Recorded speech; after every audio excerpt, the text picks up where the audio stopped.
Hi people, the other day I was talking about Nyxia, the first book of the Nyxia triad, and here comes the second one.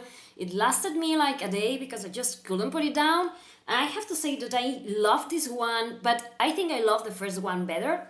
I have to wait to get my hands into the third one, that's Nyxia Uprising.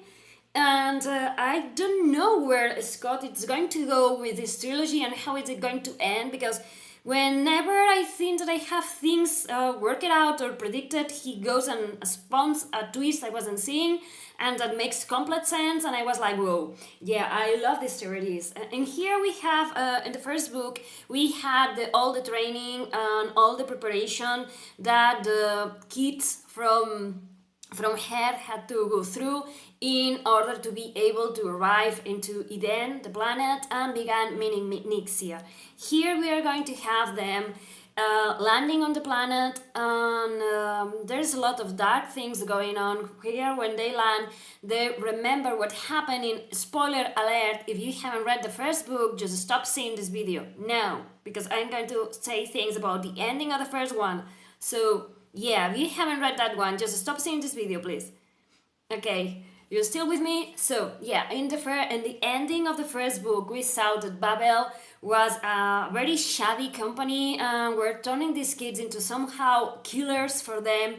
And when we thought that there were more or less all of them saved and they were going to land into the planet, we saw the final stunt that Babel pulled, that was having the kids that were not elected to go to Nyxia fight to death with those who were. So yeah, we had a lot of things going on that ending. So in the beginning of this book, we see the consequences, the injuries, physical and mentally, that the guys who survive have when they land on Eden. And we lose people we came to love. Emmett learns that Billion is dead, that he has lost the fight that he had to do.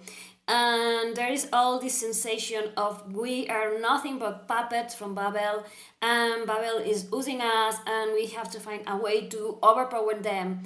And they began to think that maybe they can side with the Adamites, who are the living form of humanity. No, they are the aliens or the living forms that live in the planet Eden. So they began to think about maybe there is some way we can all fight together and destroy Babel and go back home. But while we are reading this book, we are going to learn that nothing is what it seems. We are going to see what it's like for the Adamites, here called Imagos. They call themselves Imagos, and I love that we see this side of the struggle, that we see that Babel, it's like a big empire that wants to colonize this planet. And I love how the inhabitants of Eden, it has another name, now I don't remember it, but I love how they say, no, we are not called Adamites, we are called Imago, and this planet is called, I don't remember now, instead of Eden. And how they make us think about that sometimes when humanity conquers a place, they can eradicate whatever it was before, and they change names and they change everything in an order to make that thing theirs. I don't know if I'm making much sense. I'm trying to explain that, but what I try to mean here is that when someone who is stronger conquers another place, they try to eradicate names and cultures and religions and to put labels into everything to make it something that it's owned. And I love that Scott makes us think about that too, about what's going on sometimes when one civilization crushes another and claims everything for themselves. I love that take in the book. I also love that no one is what it seems. Maybe Babel, it's not exactly a good organization, as we already know. They're shady, they are using people, and they are Machiavellic as fuck. But here we are going to see that maybe the Imagos, previously known as Adamites, are not exactly free of guilt in here. And so I love to see all these interactions between humanity and this different life form, and all the secrets and all the things that keep coming at us while we are reading this book. And the way it ends, it's like, I need the third book. I was going to have it today, but there is some kind of trouble and I won't get it until tomorrow, and it's like, oh my god, I just finished this one, I need to know what's going on. So yeah, these books are so good because I love that the plot always keeps me guessing what's going to happen, and maybe you figure out some things, but there are some things that you don't see coming. And I love to see all these kids just banging together and trying to survive and saying each other.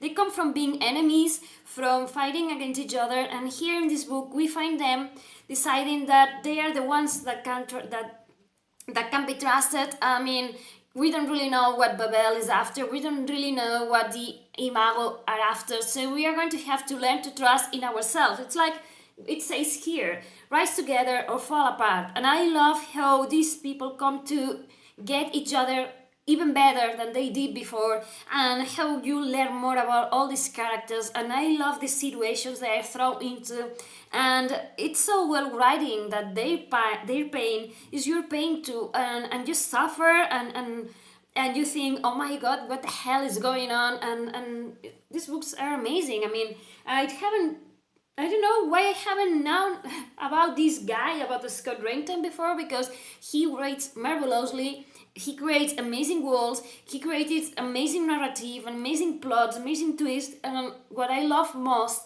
amazing characters that feel guilty when they do something wrong. And sometimes I feel that the only thing they can do is something wrong if they want to save themselves, and maybe they blame themselves for doing that thing, but it's like or you or me situations, and some of them are forced to kill and they don't like that, and they carry this guilt with them.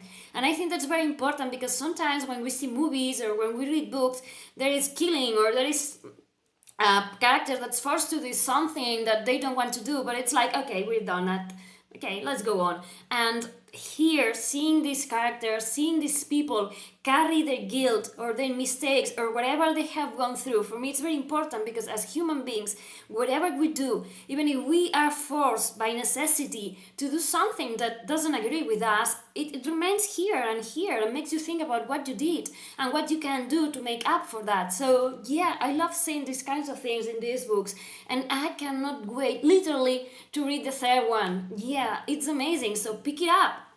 Ciao!